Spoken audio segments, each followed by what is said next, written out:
Good day everyone and welcome to Exile News, the weekly show that brings you all the important news and information on Path of Exile. And the first news we got this week was an example of a prophecy chain, which is one of the ways to get to the Pale Council, which is going to be the next kind of endgame boss. And this prophecy is called the Deadly Rivalry, and it involves fighting an exile. So the first part is given in Act 1, and you fight an exile which has a Nemesis mod.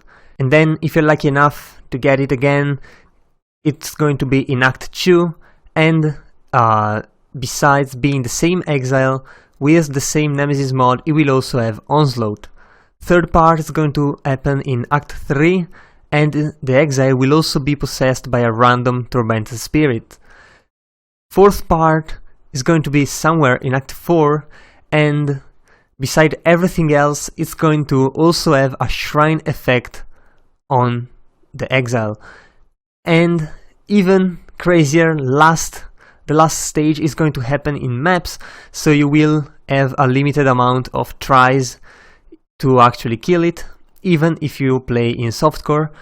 And the exile will be surrounded by a bunch of other exiles, all bound together with a bloodline mod. So this stage is going to be really scary and maybe even impossible. There are some combination involving acceleration shrines, crit shrines, and I don't know, leeching spirits, something really crazy that will probably one-shot a lot of players. So be very careful if you're going to do this kind of prophecies.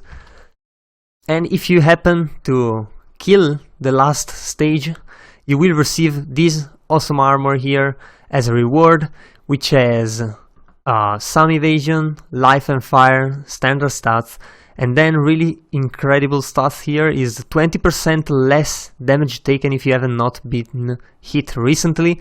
So kind of a lightning coil for the first hit you receive, and then if you were hit recently, it increases evasion by 50%. So it's actually a really good armor, and it's definitely looks really cool also, if you can see the art over here. So really interesting. These chains are going to be really hard to do, but they are definitely going to be worth it. We also got a possible reveal of an upcoming unique item, which is supposedly a new unique fishing rod called Reefbane, which has a lot of trolley mod. The video is extremely trolly. It's made by It's which is the perfect troll for this. So this is so trolly, it might actually be true. I don't know. If you watch the video, be careful, watch with care. Pretty much everything in here is a troll. So anyway, we also got the prize winners for the 2-week Perandus flashback event. I personally didn't really participate, so I didn't win anything. If you did win with something, grats, that was good. Hope you enjoyed it, and let's get to the actual good news. The first one is the Endgame labyrinth. So with the next expansion we're going to get the 4th tier of the labyrinth, and pretty much it works the same as the normal one, except the trials, you will find them in maps, and they're all in low level maps. So you will have to run low level maps, or you will have to buy the item that you get after completing each trial. So you will need this item to enter this special labyrinth.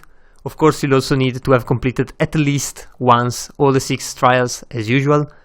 And the labyrinth will also have a new type of trap, the Sentinel, you can see over here, which buffs monsters, curses you in the area, cannot be killed, but can be disabled by damaging it. So what's good about this endgame labyrinth? Basically, if you manage to complete it, you are going to get a new tier of enchantments, so better, especially helm enchantments. You will also get 2 additional ascendancy points, and this is going to be really big for many classes, some classes more than others. We still don't know how much the ascendancy classes are going to be reworked.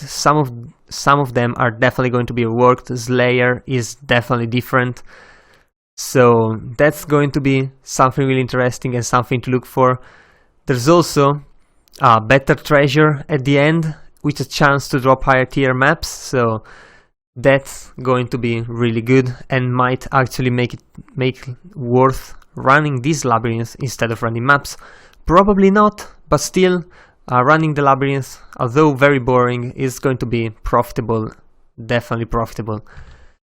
And the other big news we got is the balance for the next expansion. So there are very many balance changes here. I'm not going through all of those, just a couple. For example, on the core system, we got the traps in the labyrinth that we're speaking just about now are going to look at life and the energy shield in a different way than before, so that energy shield characters will be less screwed.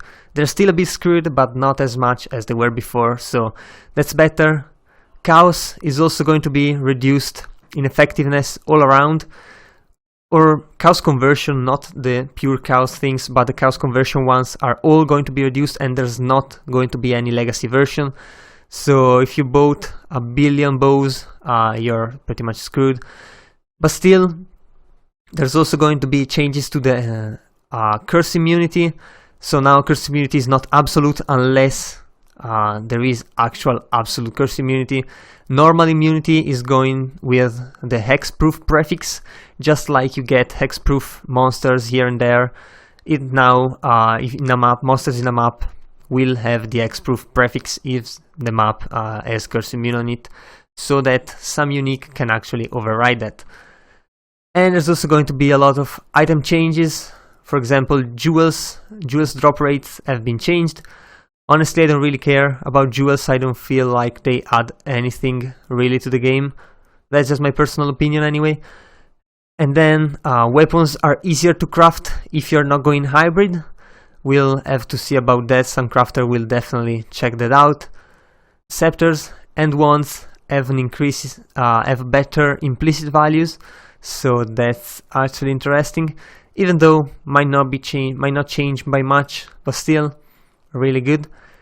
There's also going to be skill changes. I'm pretty sure more than just these few are going to be posted with the patch notes, which are coming this week, this upcoming week, because I think this Wednesday or Monday the current Perandus League will finish, and on the next Friday the next league, the Prophecy League, will start. So just about 5 days pretty much between one league and the other, and the patch notes are going to come really soon, definitely 1 or 2 days before the start, so be on the lookout for those. Also, some support gems. Elemental proliferation radius has been increased.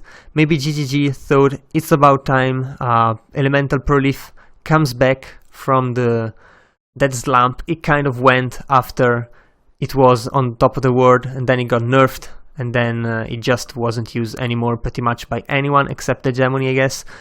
But still, there's also going to be a lot of monster and map balances. Monsters, GGG is trying to add to maps a couple of new monsters, or just old monsters which uses skills, so that there's a bit more variety and bit more uniqueness to each map. It's going to be interesting.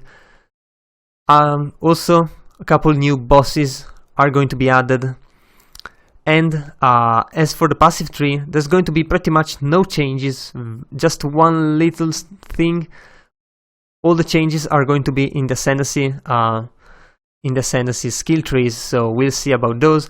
Also, I kind of forgot, but I want to talk about this. Shield charge is now an area of effect skill. It deals damage to enemies you collide with as you charge, and then deals a larger AoE at the end of the charge. It lost the always stun, but it doesn't really matter. It still gains damage and stun threshold as you travel further, so shield charge might actually be usable this league. I'm really interested in seeing many shield charge builds. That's definitely going to be interesting. And I think that was all for this week. If you enjoyed the video, leave a like and a comment down below. Also, if you want to remain updated every week, be sure to subscribe to my channel. So that was all. I've been your host Giorgio, and I'll see you guys the next time.